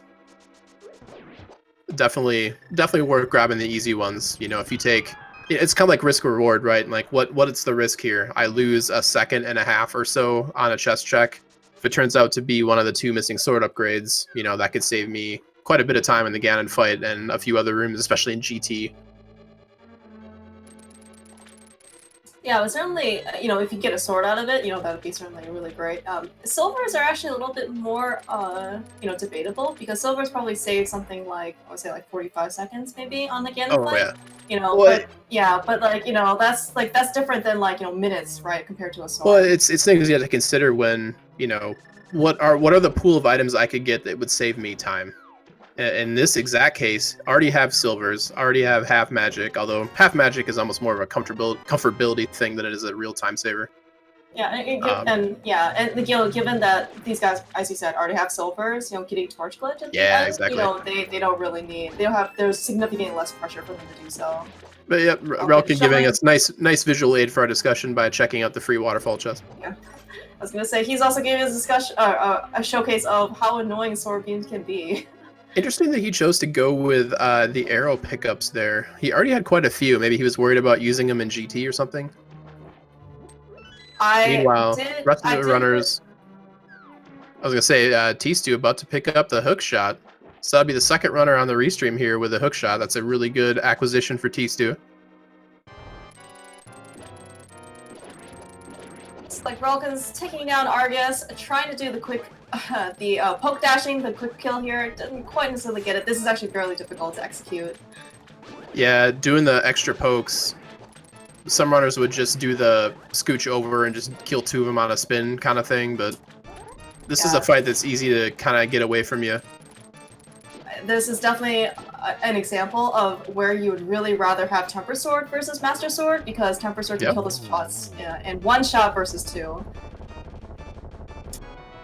I give him props for trying to do the extra dashes on the poke grabs, though. That would have been swag. Meanwhile, Fear Agent here taking down Cold Stare on 2 hearts left. I hope he's gonna be okay. Woo! I think he can take another hit. Oh wow, yeah. That had to have been close. like a pixel away from actually giving him body contact. Oh yes, chat pointing out T-Stew does have tempered. I totally missed it. Where did he end up getting that?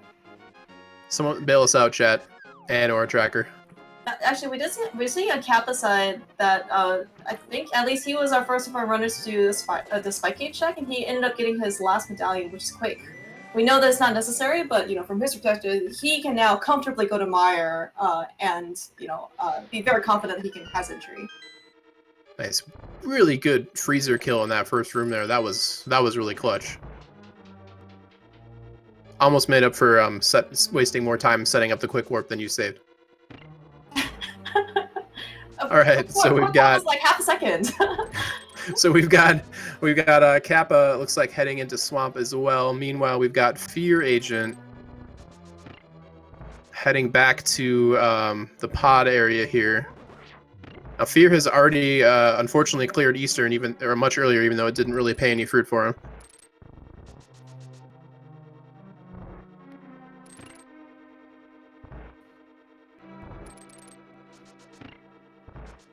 Yeah, actually, now that I think about it, Kappa took his items from Death Mountain and did not finish up Turtle Rock, even though he had the items required to do so. So now he's going to be looking for Flute everywhere where it isn't, because we know Flute to be in Turtle Rock. So Kappa's going to lose some time in these dungeons because he's going to have to clear them, and he's not going to be able to get into Mire either.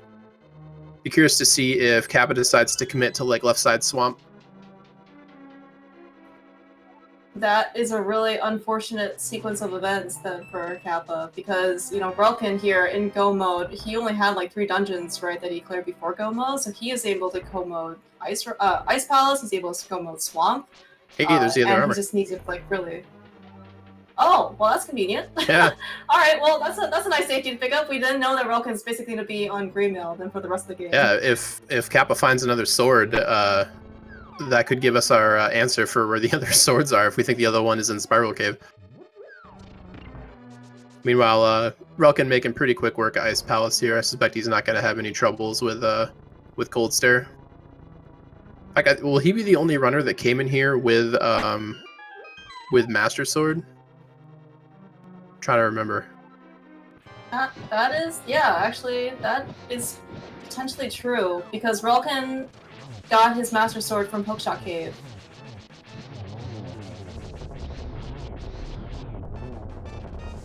Alright, Half Magic and Fire Rod makes things go very quickly here for Pulsar. Really nicely done. Clean, taking basically no damage, and picking up, looks like it's 1, 2, 3, 4, 5, 6 crystal?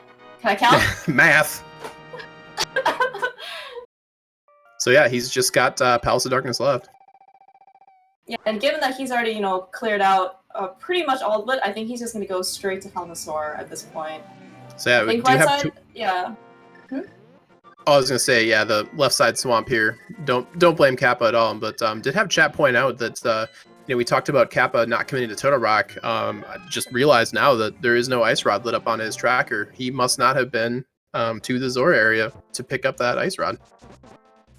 So that would explain that routing choice for sure. I just assumed he had it. I didn't even think twice about it. Yeah, that's maybe that's some of the the danger parts of watching 4 screens at once. We just kind of assume that all the runners have kind of done everything that all the other runners have done. No, it happens. But I mean that kind of illustrates the choice. So Kappa actually really did not have a lot of good choices there. So if you're up on Turtle Rock and you don't have Ice Rod and you're like, well, shit, like where do I go? The Ice Rod in Turtle Rock has ever been the randomizer runner's conundrum. So. Alright, let's swamp here, giving us the big key, and it's a slightly off-place location, and a green rupee. Alright, so, I mean, with left side swamp having items, at least you feel like you're validated. The worst thing you can do is commit to left side swamp, and it turns out map and compass are over there. That's just a bad man. That is a terrible feeling. So he did diver down, right? I assume. I think it wasn't quite paying attention. But if you do diver down the first time, and you combine that with left side swamp, it's actually a little bit faster. If you versus then he's choosing to skip left side. Oh yeah, you can just immediately flood the key and then pick it up later. It's fine. But Kappa's really he's just looking for that flute that we unfortunately know to be in Turtle Rock, and then he also needs to get up to Zora to pick up that ice rod. Meanwhile, Fear Agent. Making his way up. Now, he is our last runner to have made it up to Death Mountain. So he does not have a hook shot or flute. And speaking of flute, T-Stew just picking it up. So he is technically in go mode, does not know that he's in go mode quite yet, though. Yeah, he is certainly going to be very pleasantly surprised when he goes to the mire area and sees that it's Ether. Yep, setting a safety door here, it looks like. Better safe than sorry. I always say, you gotta play to what you're comfortable with. Some people will scoff the, taking an extra few seconds to set up a safety like that. But all it takes is a death on Trinex, and you lose several minutes where you're like, you know what, maybe I should have set that safety door. So always play within your limits and what you're comfortable with. Yeah, not dying is the best time save. Yeah, T-Stew, I think, tried to powder that anti-fairy, but unfortunately he got hit, and then it ended up taking up all of his magic, so... Yeah, that'll happen. T-Stew being on green mail, those, 9 hearts, really is just a false sense of security. Oh, yeah? If he gets hit, yeah, he can definitely go for it easy. Meanwhile, Relkin taking up his final crystal. He is ready to go ascend the mountain for the final time and open up GT and find where that big key is. So now, I mean, obviously I can't trust Clear Mouse to do math, but if she is correct, that is 7 crystals, and that means we get to play a game that I know Twitch chat loves. Did you notice that I said the last crystal? I didn't have to say 7th. That was clutch, actually. She's like, yeah, it was the final crystal, and then I just assumed that you were like winking at the imaginary camera that's not there. Like that would have been the ultimate play.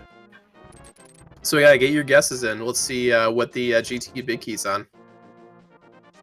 Whenever I play the big key guessing game, I always like to get really vague and be like, oh yeah, it's like, don't commit to a number. Just say like, oh yeah, it's in the randomizer room or it's in the dark magician room, because then you secretly get 4 guesses. Oh, so you're that's trying how to, I play. You're trying to cheat the system, is what you're telling me. Exactly. I'm a big cheater, essentially, is what it is. So just type exclamation mark appeal in chat if you want to appeal my big key guess. I'm sure the ladder review team will review it. Nobody wants to appeal you, Files. Are you saying I'm not appealing, Clearmouth? Oh, I walked in that one. Is that what? Yeah, you. I apologize, Files. There is no way. I'm gonna need my silver platter back. All right. Speaking of a silver platter, that was a terrible transition. Kappa's gonna be picking up his ice rod here. He's probably a little annoyed to see the ice rod there, because if you'll remember, flippers were in the first sphere, so he's like, I could have had this ice rod for a long time, and he's gonna he extra feels bad man when he heads up to Turtle Rock and finds the flute up there, but that's all right. Sometimes you get randoed. Yeah, that was just really unfortunate sequence of events. Yeah, meanwhile, I'm seeing a lot of appeals in chat, so it was good working with you, Clear Mouse. Just this one qualifier. All right, so guesses are done. So let's do some math up here. I know it's gonna be tough for you, Clear Mouse, but I hope you can count. Okay. All right, that was one. I'm helping you out. Okay. So I don't know if this is Relka's like normal route through GT, but it looks like it's gonna be Hope Room first, and he finds a small key in Hope Room. He's gonna go full right. Yep, found a small key in the Hope Room. There's a lot of debate as to what the correct route is in GT for routing. I think in my opinion, it kind of comes down to what your GT routing philosophy is. Like, do you want to do the most efficient full clear possible, or do you want to hit like the most chests per minute early? You know, there's also the meta game of, you know, how do I want to, you know, like, do I think I'm behind in this race? Do I want to do something that's objectively stupid, like tile room first? That's, you know, like a really big gamble. Now, tile room first is always a bad idea, even if you're behind, in my opinion. But some people like to make that call, and very rarely it will pay off for them. But... something like a 1 in 22 chance. Yep. I can throw out numbers too, randomly, and hope they make sense. So, I mean, you know, the numbers thing, you know, it works. Yeah. All right, don't forget the torch. That counts as a number. Yes. Nothing on the right side, so that was check number 8 then? That would have been 7. Oh, 7. That's right. We did. I thought you were joking, so I was like, I had to do it in my head before I made fun of you, because then that would have been worse for me. So that's 8, 9. I just thought he had done tile room first. And then there's like 7. There's like 3 or 4 7s in chat. I love you guys. Just incredible. I'm glad I have so much support.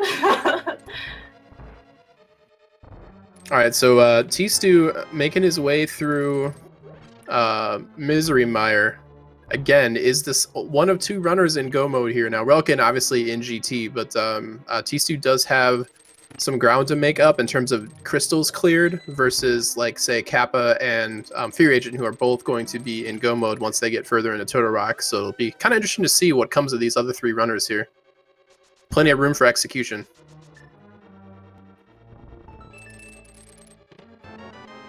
Now, did I talk enough for you to refigure out your count, Clear Mouse, or is it all gone now? I'm supposed to be keeping track of how many times. Oh, so you're throwing it back on me now. All right. All right, well, you're going to see what happens when the big key does show up, because I haven't been paying attention either. All right, Relkin, the bomb goes by the cracked wall. There you go, buddy. He got there.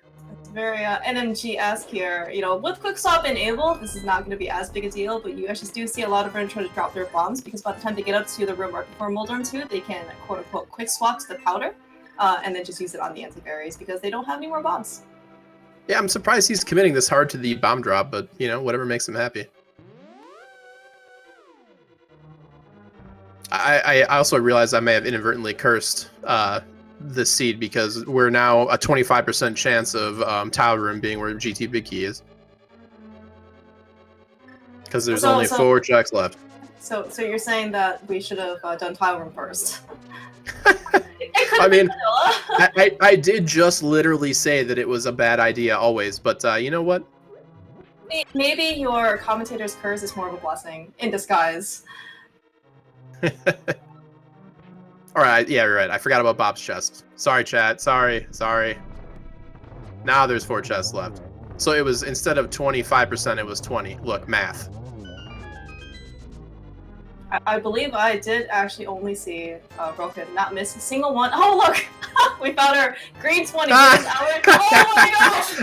It's a Tile Room. This is actually good news for other runners, you know, as opposed to Relkin, who's ahead.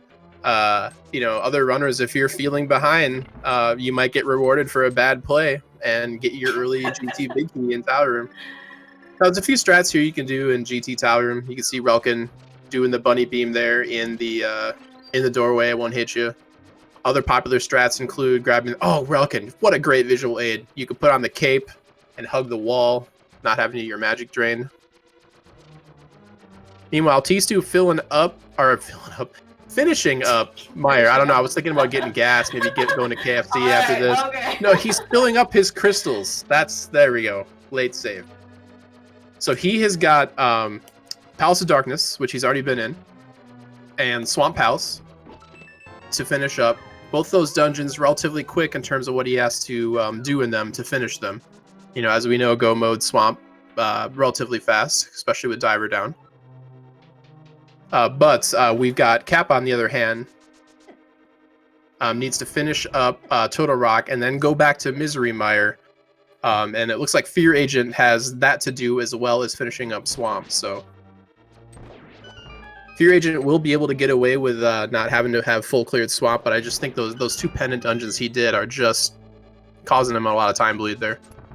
Yeah, he certainly can't be feeling too great about his seed performance so far, given that he did in fact clear 2 pendant dungeons that he didn't need to. As we saw on Roken's side, I'm pretty sure he didn't even go into Eastern Desert or Slow Woods, right? Who didn't go to Skullwood, sorry? Roken. No. He might have done like a quick drive-by check on the way out, but I don't even think by the time he was in the position for that, because it was Mitt's entry into West Dark World, so and then he got the hammer and just kind of went on his merry way, so I suspect not. But I mean, we were talking about Fear Agent and his, very reasonable at the time, like very explainable. It's a fine and acceptable play to go into Eastern Palace at that time, but once you get nothing out of it and it's a pendant dungeon, those kinds of things can affect your judgment. Might have made him more willing to commit to yet another pendant dungeon play, hoping to bail out his earlier pendant dungeon play. So sometimes your train of logic can lead you in a bad place, even with good intentions. The road to Randomizer is paved with good intentions. It's basically what I'm trying to say here, Mouse. Yeah, the outcome necessarily just doesn't, doesn't have to necessarily work out for you as we've seen. Because if something wasn't pendant, Eastern, right, or pendant Skull Woods, Fear Agent would have been miles ahead. Nice Silver's Lamo too by Roken there. Yeah, Roken has demonstrated actually quite a bit of really good, very subtle things that like movement. Actually, even for tile room, right before the last tile popped up, he placed out a cleanest Mario block so that it would finish up the fastest possible. Right. Yeah, if you're not climbing Death Mountain ladders, you're doing a really good job if you're Roken. I'm not letting it go. All right, Kappa finishing up Total Rock there. No, Roken's awesome. And he's clearly very, very clearly in the lead of our 4 Resteam runners here. Yeah, he is. Meanwhile, we got Kappa and Fear Agent on the similar explodey times on Trinex there. We got bosses dying all over the place. You can't sneeze without looking at a screen that's got a dead boss on it. I love it. Yeah, certainly good news for T2 and Fear Agent. They have Temper Sword. Their GT Ascent is going to be much nicer, as well as their gain in place. Unless Roken ends up finding a sword relatively soon, we are going to be seeing Master Sword Silvers on his side. Roken went to all that trouble to get rid of his bombs. And he doesn't even use them? And then doesn't even use the powder. And is not saved by a sword in that chest either, so... Alright, we have one more. Will he open the validation meme chest? Looking for a sword? What do you think, Claire? He could have one. He certainly could have one. It's possible. I would, personally. Let's see if he'll appease Twitch chat. Yeah, meanwhile, T2 looks like he's going to pick up a potion for safety. And where is he off to? Looks like he's going to I would assume Swamp Palace for his last crystal there. Yeah. Meanwhile, Roken, man of the people, does open up the meme chest, but unfortunately is only rewarded with a compass. Wait, did he full clear GT? Should he have known that was a compass? Because he cleared up all the basement, right? Well, the big chest. Ah, that's true. Okay. And I'm not gonna lie, I've been playing this game for a long time, and I don't count map compass checks in GT when I'm looking for the big key. Usually I don't. It could have been in there, who knows. Maybe Relka's better, more mindful of those things. But, when you're playing in a qualifier, we haven't talked about it very much, but especially if you're on Restream, the nerve levels are a little higher. You're more likely to make tiny execution mistakes, more so than you would be if you were just playing a normal ladder race or something. So those types of things are not to be underestimated. I'm pretty sure Relka's been doing just fine, right? Oh yeah, I'm just saying like things you might normally do, like obscure chest counts in GT, you might not do if you're, if the nerves are on you. And speaking of nerves, You know, Relkin had a really nice 3-phase Aga 2 there. Already prepping Samaria strats. Look at that. Glorious. Master Sword Silver. Master Sword Ganon is the first 2 phases are actually quite dangerous. What he's doing is actually placing a Cane of Samaria block down, hoping to get him some more stability when he does these spins. Because as we can see, for doing these spins, he can actually get knocked out, you know, quite far, and then have to kind of go back and like regain distance. Yep. This is very, not easy, very by the way. well, very Yeah. nicely executed Samaria strats from Relkin. I got to give him props. That is setting up that block so you get those double spins in there. Very nicely done. Yeah, and keep in mind, Relkin's also on green mail. You can see those hearts actually just bleeding away really quickly when he ended up getting hit. Looks like he's gonna be able to find himself a nice corner, it looks like, to kind of nestle himself into. That half magic is really helping out.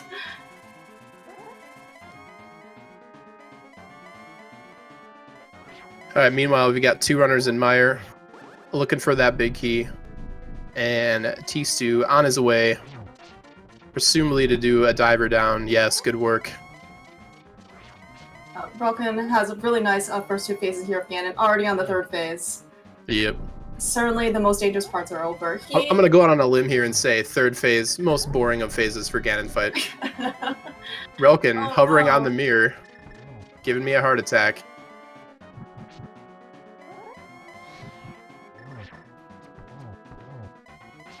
Almost gets the triple. Not quite the triple. Oh my god. Relkin, you're just killing me. I guess only do 2 hearts of damage, which is, you know, really good, but jeez, like that, he got sniped. I was more worried about him getting, if he had, I think he held his controller neutral there, so he didn't get knocked off. It's hard to tell. But anyway, get those GGs out for Relkin. First place of the restream runners here. Real nice to see. So get those GGs out there. And I got some hot news for you guys in Randoland. Not only did Relkin finish with an official 124.03 on the restream, but he also finished first of all the runners in the qualifier. So that is a first place overall finish for Relkin. So get those hot GGs out of there. Yeah, out of 50 runners, and the field, we'll just read off, you know, so, actually we can't. Sure, go for it. Oh, okay, yeah, sure. I mean, so 2nd place was Yagamoth, with finish 126.08. 3rd place was Andy, finished with 128.23. 4th place is A0. 5th place is Aussie, Gamma, Moogle Charm, 15, Nimban. I mean, these are like some really like household names here for when it comes to rando. Oh yeah. Yeah, definitely. I think the key to this seed, I mean, there are a lot of items everywhere. You know, you could have easily been tripped up by Ice Rod, like Kappa was, up by Zora. You know, wanting to commit to Total Rock, you know, getting the hook shot and the flute up in Death Mountain were a thing. How soon you committed to that mushroom play. You know, once you have Dark World access, how efficiently you cleared the overworld before deciding on Aga. This is definitely a tricky seed, so props to Relkin for getting the job done. Let's see if we can get him in here. I think Relkin's up for an interview. Oh, speak of the devil. Relkin, GG, man. GG's Relkin on a really great race. Thank you so much, guys. Whew. So I'm gonna talk to you now before you have a chance to listen back and hear all the things I said about you. And I gotta say, mad props for that first place finish, man. You had a lot of really good execution spots. The Samaria Ganon fight was really clutch. Your decision to go up into Death Mountain to pick up that item, like to get the hook shot that led you to the flute, that was just awesome, man. Yeah, I certainly applaud your restraint to go into basically any pendant dungeon. Yeah, I was it was right there, Eastern and then Skull, you know, with the mitts and after getting the mitts and pod. I mean, obviously Desert didn't matter because, you know, flute was basically my go mode, but that, and also I managed to skip quite a few items in the overworld too, which felt really nice. And I also happened upon the logical bow because I was still curious about it. And thankfully it was on capture, so it made the rest of my run really nice. Good old progressive bow. Like I say, I'm also interested in your because, you know, obviously it was an Aga seed. How was your, like, what were you feeling? Because you had a few checks left when you committed to Aga. Like, were you just feeling good about the cape and kind of the logic, you know, with the lantern requirements that led you there? Yeah, at that point I pretty much knew it was an Aga seed. I was just maybe fishing for some more offense or some more health or some sort of help in Saha's closet. Well, and the climb too was like the only thing you really had to bail you out of the climb was a fire rod, but there was really no magic to be found anywhere. Exactly, yeah. So no, that was really nice. Just I think a lot of things went well for you there, and you also executed the hell out of that seed. So Files was especially impressed with your Death Mountain ascent. God, that was a clown show. you had that part of the commentary. I think Ak might have said in chat. I think you had about like 6 frames of spin speed before you had bomb issues. So that was good stuff, man. You got a legit belly laugh out of me, but I feel a lot better for laughing after seeing that you just crushed the competition on this seed, man. Yeah, your routing was really quite impeccable. Yeah, I was a little worried in GT when it kept going and going and going, and you weren't finding any GT big key. Like, did you just mutter a curse under your breath after you realized it was Tower Room? No, I laughed and said, yeah, no one's gonna get this one early. Because, like, no one ever gets Tower Room early unless you're Willard J. Bradley. Well, he is in this race, man. I don't... Yeah? Well, at Tower Room early, like, even if you're gambling, like, I think there's better gambles than Tower Room statistically. But, you know, some people go for the long play. But luckily that did not affect you, so... Hey, any other inside tracks from the seed you want to share or talk about, Relkin? It was just it was pretty much a clean run from top to bottom from you, man. Yeah, I mean, this will definitely go up like super high on my list of highlights of rando fun for me. Winning a qualifier and on restream no less. So, yeah, with files commentating for you. Yeah, when you save it for later, you might want to write a bot that just, you know, edits me out. Yeah, can't forget files on commentary.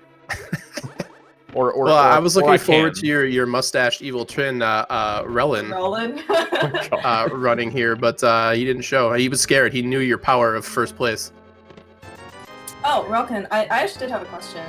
So when you went to the Zora area the first time, I think you didn't have enough money, right? Right. Did that, like, so if you had enough money to pay him off, would you have gone back to Catfish? Because I assume you, like, would have comboed that, like, together. That was part of, like, your incentive to go back.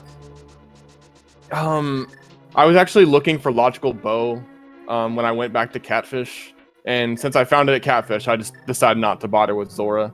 At that point, I felt like I could just move on to Turtle Rock or something like that.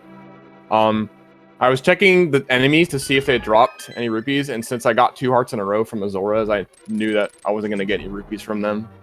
So I kind of just had to cut my losses there and just grab the Ice Rod and go. That makes sense. I mean, some of your restream friends here, Kappa, unfortunately, never made the trip up to Zora early enough. So when he went up to Turtle Rock to get that hook shot, he did not have Ice Rod, so he wasn't really incentivized to go into Turtle Rock at that point. So that definitely cost him a lot of time. I see. There were a few pitfalls in the seed, and luckily you managed to avoid, with good routing and good execution, you managed to avoid pretty much all of them. It was fun to watch, man. Yeah, it was. Yeah, I mean, the fact that you picked up Hookshot, you know, when you went to Death Mountain, if you didn't dip Swamp like at all, like you just went the north side instead of the south shore for Dark Death Mountain, yeah, it really did save you like tons of time. You say that, and I think earlier this week I did Swamp without Hookshot, and so I made up for that lost time there, I guess. So which is this your like 3rd qualifier or 2nd qualifier? This is my 4th. 4th one. Okay, so I guess like how are things looking for you? This one should like definitely help me quite a bit. I think I was like number 30 something coming into this one. Yeah, you had a 95, an 80, and a 93, so this is definitely gonna push your average way up. This will probably be because don't they cut the top and the bottom of your 5 scores? Yeah, this one will be a throwaway. Yeah. Oh, that's good. Not everyone gets to chalk a 100 up on their qualifier throwaway, so. No, not everybody. Just probably one person. I mean, you'd say Jim couldn't chalk up a throwaway 100 and 100 because he might just win the rest. Yeah, that's true. Jem might have like a throwaway 100 on the top and bottom. The man's a beast. All right, well, we've got ourselves a relatively close matchup here between Kappa and T-Stew. T-Stew is going to be picking up the big key there a little bit before Kappa, but as I say, Kappa has made a couple mistakes in some rooms that have cost him some time here. He had some Samaria problems with some of the switch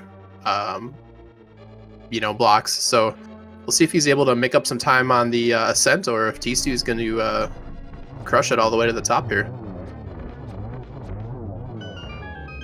Meanwhile, Figure Agent just entering GT. So I assume that we're not going to be seeing any hot top room only strats from him, but he might be feeling bad from those 2 pennant dungeons he was entering before. Did you get a chance to see, I guess, like where some of the safeties were in this scene, Rolkin? Safeties like what, the other Like, swords or whatever? Yeah, like so.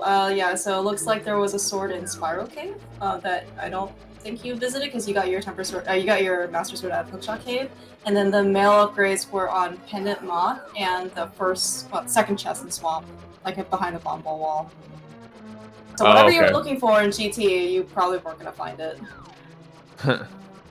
Yeah. I mean, yeah. I still was hoping for a sword in GT or something like that to make the game fight a little bit easier. I feel like when you're at Master Sword but have silvers, like that is probably the thinnest margin where it's probably still worth it to open the easy chests. Yeah, that's a fair point. I mean, I agree with checking, especially the easy ones you did, like the Swamp Waterfall chest. Like those all make sense because they're free, right? And like the time loss there is like a second or two. Mm. You did have a really nice phase 1 and phase 2 for Ganon though, Master Sword and Kinesis Mario.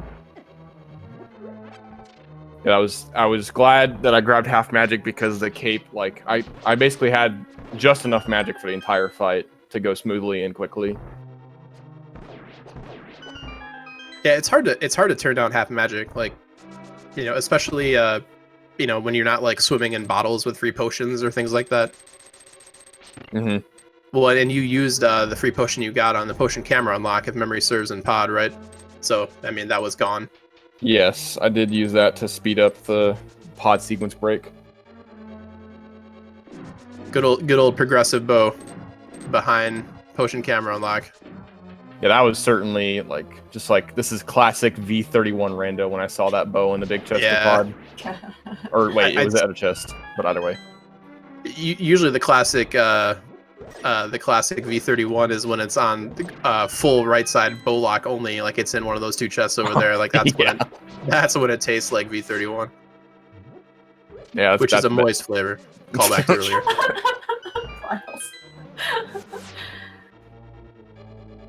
Right. So I'm just really curious. Yeah, like so you're gonna do one more for sure. You're gonna do any of the other races, like for fun? I probably won't have time, so I'll only just do my one and end it there. Alright. Certainly best of luck to you for your last one. Hopefully the pressure will be a little bit off, right, for the last one because... Oh, definitely. Your last one. Well, you're in a scenario now where, you already know what the worst thing you could do is, and all you can do now is improve your time, like it won't get any worse. Like that's much better for your nerves going into that last race than the alternative. Yep. You said it, Files. I'm thanks, man. I'm known for saying things. Yeah. They're not always good or correct, but I have said things before. Say more things, Files. I'm just waiting until you rewatch this VOD back and then send me the friendship is over DM in Discord. That's all right. Okay, fine. I won't watch it. Oh, that's so sweet. All right, so Fear Agent is discovering Tile Room GT, which is just the nightmare.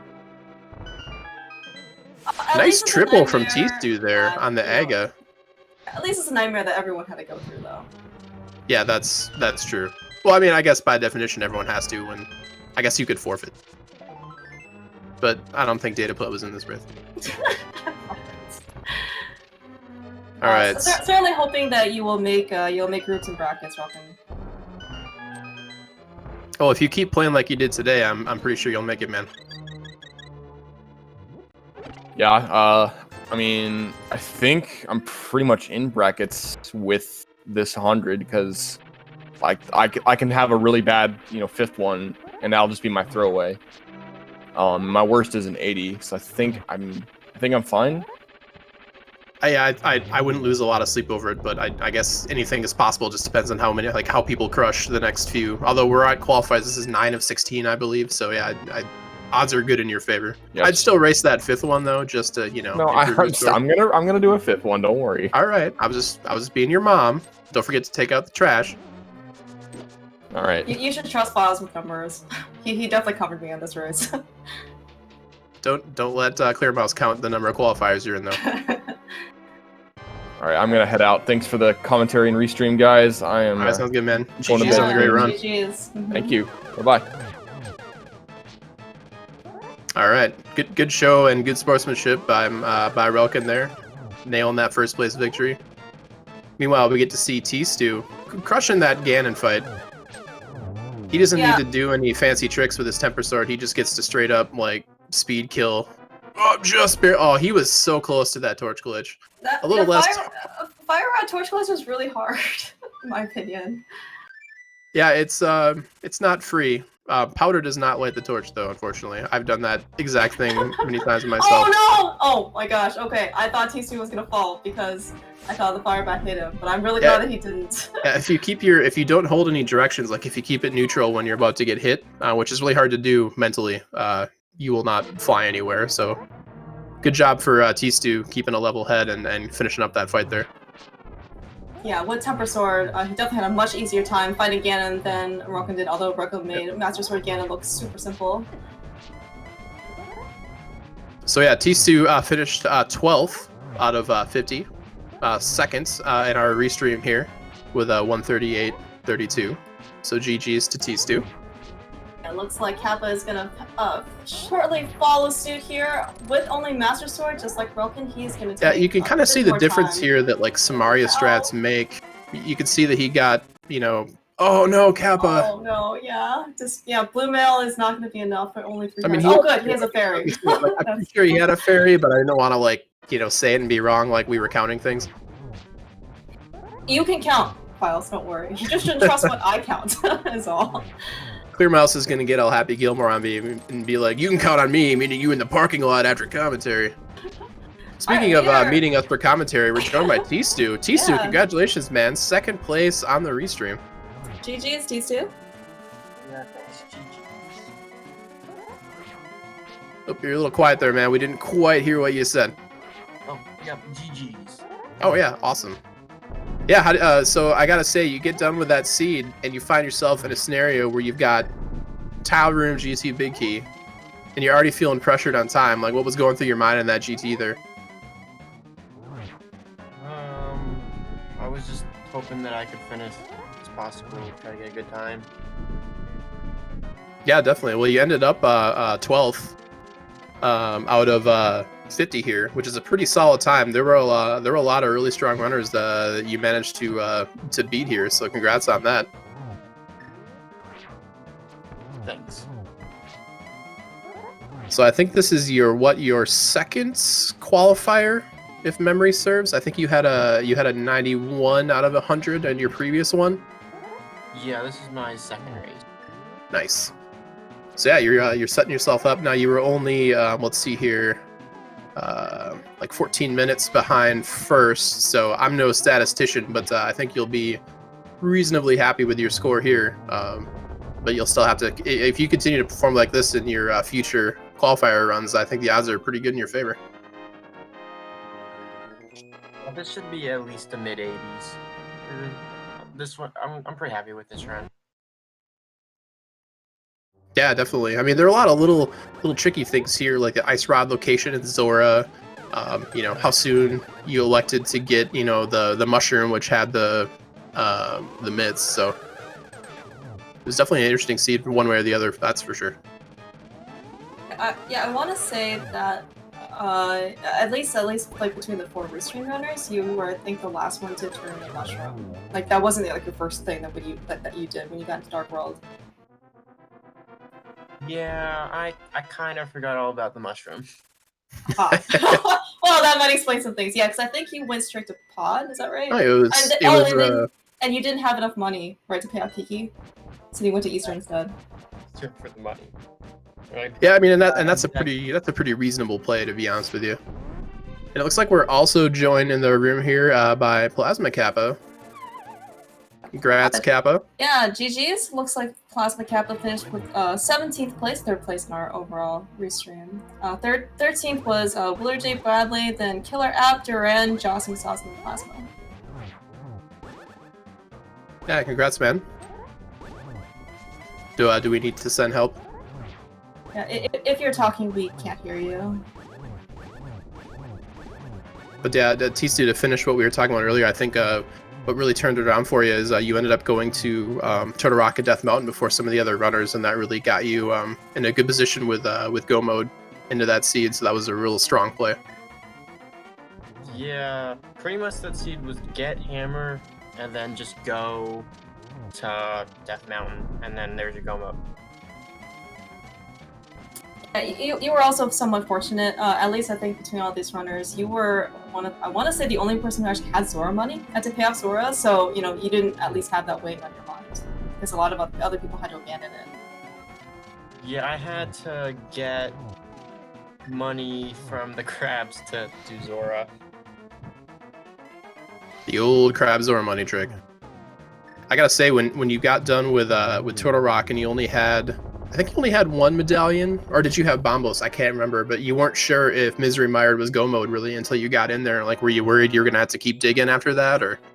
Yeah, I did have Bombos, but I was still a bit worried about Mire being Quake. Yeah, that's never fun. Meanwhile, Fear Agent did just finish up on the screen here.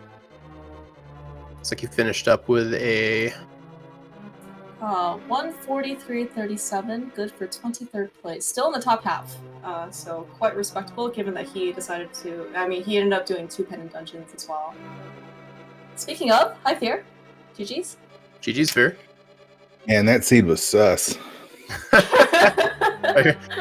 Are you going to be voting off of this seed? I mean, you were unfortunately one of the few runners I think that ended up in 2 pendant dungeons, clearing all the way. I don't really blame you for that Eastern Palace play. Like, it seemed pretty reasonable at the time. But did already having 1 pendant like influence your decision to go into like Skullwoods? Like, talk to me. Yeah, I don't know. Here's the thing, like big races are so different than one-on-one races. Yeah, they are. And I don't know how to transition between the two. Been playing a lot of ladder, and Sure. One-on-one races, it's almost more beneficial to full clear. Well, I mean, that's not 100% true, but it's you can't take as many risks because it's one-on-one. But in big races, you got to take risks, and for some reason, I just played it so safe. I was just like, I'm just going to clear everything, and of course, there was nothing there. Well, I mean, you committed hard, man. Like, you went straight to the back of Moth. Like, you checked the vanilla big key chest. I think that was it, right? Yeah, no, yeah. I checked everything, and it was the last item was in the stupid old vanilla key location. So I literally cleared all of Skullwoods. Well, I mean, it's rando, right? Like, sometimes those plays do pay off, and it's like you said, large races where there, more people are going to be doing what we call clown routing, where you just kind of do crazy stuff just because in the off chance that you nail it, it can really pay off for you. You know what else was sus? Was Mini Moldworm Cave. If you go back, really sorry, Fear. If you go back and watch it, twice I hit those Moldworms and they didn't die. Like, it wasn't just me being bad. It was like the explosions hit the Mini Moldworms and they just didn't die. It was like it happened multiple times, and like right then I was like, well, this is not going to be my day. Well, I'm telling you, man, people like to say dead rocks are the worst enemy in this game, but I feel like Mini Moldworms are definitely in contention. 100%. They're sus too. I'm voting them out. I know what you're going to be playing later to relieve your spirits. Is a little bit of Among Us. I definitely need to do some killing now. We could fire up a game where it's just you and me, and I could name myself Mini Moldworm, and you can just stab me. Sounds good. Sounds good. I mean, it is what it is. Like, it's a qualifier or whatever. It's my 5th one. It's my worst performance. I had 1 forfeit already, so it will be part of my score, but whatever. Yeah, that's all right. Yeah, I mean, it is happens, what it is. Rando. Yeah, that's exactly what it is. Like, you know, early on, I feel like the stuff would tilt me, like, but I've done this so many times now where it's like, you know, it happens. Yeah, I was definitely. watching back. I routed it almost identical to Relkin. He just played better than me because he's better than me. But the big difference was right after Pod, he didn't go in Eastern. He went and did the smart stuff and then went right up to the mountain and was in go mode. It was like, dang, that was super smart. Well, I think like both Relkin and T-Stew ended up going to Turtle Rock earlier than you did just to get those go mode items. But what ended up hurting Kappa was that when he went up there, he just did not have the ice rod, so he wasn't. You know, when you're up there at that point and you find that you can full clear Turtle Rock, there's kind of no reason not to. Yeah. So yeah, I think that's what ended up hurting Kappa. Unfortunately, it didn't make the difference between two, two pennant dungeons in your case, unfortunately. Yeah, I mean, my map is not very green right now. There's not very much left. I did it all like a moron. Maybe you're mistaking it for an Among Us task where you had to I click know. all the green boxes. Yeah, I was And then- literally trying to get all my tasks done, and nobody was around, and I thought I was safe. And then next thing Relkin came up got and stabbed killed in you. the back. Nice. Well, yeah. Any other final thoughts from you guys? T-Stew? I know Kappa is desperately trying to get into Discord here, so we'll stall a little bit for him. No, thanks for the restream. That was fun. GG's to you all. Good luck in the Speed Gaming Live tournament if you make it, and see everyone in the league in a couple weeks. Yeah. Certainly thank you for volunteering to be restreamed. My pleasure. GG's Bear. See you guys. See ya. GG's, and thanks for coming, yes, guys. Yeah. Nicely done, T-Stew. Thanks for letting us yap over your good gameplay. All right, so I think that is going to do it from us here at Speed Gaming. Thanks for watching the stream. Keep your eyes peeled. There are qualifier runs basically every day for the next week or so until we finish up the last one on September 30th.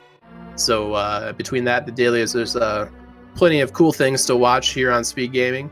And make sure you check out the Speed Gaming Live Discord and the events. There's tons of cool stuff to watch, even if you don't like watching Link to the Past Rando. I don't know why you're still here. But if you don't, there's other cool stuff that you can watch there as well.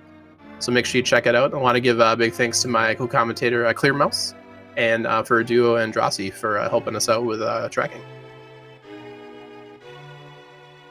Files, you were so awesome to commentate with. It was a lot of fun. And yes, for those of you who are looking for more rando, we have in fact the next qualifier. Oh, Kappa.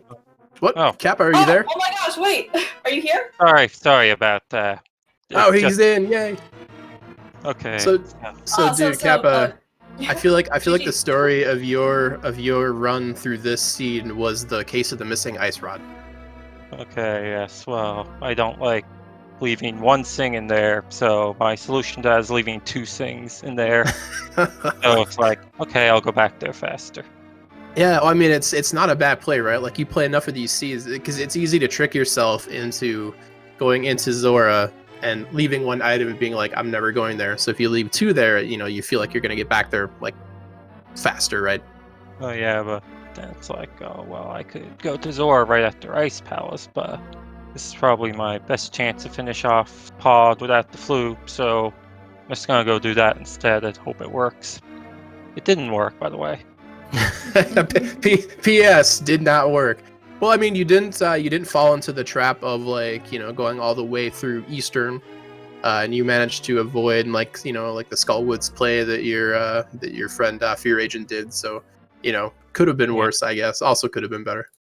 Yeah, just kind of walked in, did one thing. I'm like, okay, I'm done here. I got fire rod too early for that. Yeah, I think you were actually the first one to pick up and actually go through like the normal, logical, intended progression, which is you got your bow off of Catfish, and then you Yeah. went to Pod. And I think everyone else just kind of took their glove and went to Pod and sequence broke it out. Well, you did a pretty good job of identifying the mushroom early on too. Like it was relatively close for like the first, I don't know, like half hour, 45 minutes to be honest with you. Yeah, I was feeling good because I was one-tripping the castle, kind of, with all the Aga stuff. Then I went and got all that stuff, and then I went to Pod anyway and got locked out because I'm still gonna do that over the mushroom. Sure. Yeah, I got my bow and turned for some reason. Just probably led to probably a lot of inefficiency right there. Then just turn around and take the bow to Pod. Well, I think the guys that I think the only way that it could have gone even better for the potion camera unlock would have been if like Hammer was like behind the bow. It ended up being in Thieves Town, so I don't think any of the runners on our restream ended up single tripping Pod, but it would have been hard to do. Yeah, that was a pretty desperate ploy to get ahead Yeah, while definitely. going against what the game clearly wanted me to do. Well, any other final thoughts on this, Kappa? Anything you want to share with us? I saw I was doing pretty okay until GT Big Key was in tile room. Then I saw Then I figured I was less okay than I saw. Were you worried that someone was gonna pull the meme tile room first play? I mean, It is a qualifier seed, right? wasn't worried about it. But If anyone's gonna do it, it'll be here and not like on the ladder.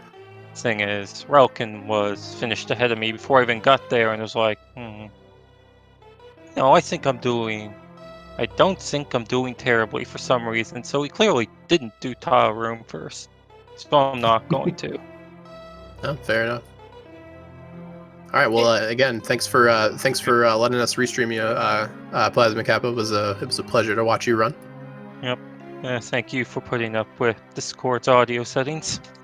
Hey, I'm just glad you snuck in. We were in the middle of our sign off and you got in, so that's awesome. It was good to hear from you. Thank you very much. Yeah, thanks. Thanks again. I have the Hundo on restream anytime you want. Certainly, best of luck for your future qualifiers. Yep. Yeah, definitely. All right. Well, I think again that'll do it for us here tonight. So once again, I won't go through the whole spiel again, but thanks again to everybody that was involved in the restream here, and thanks for hanging out Twitch chat. And we'll see you next mission.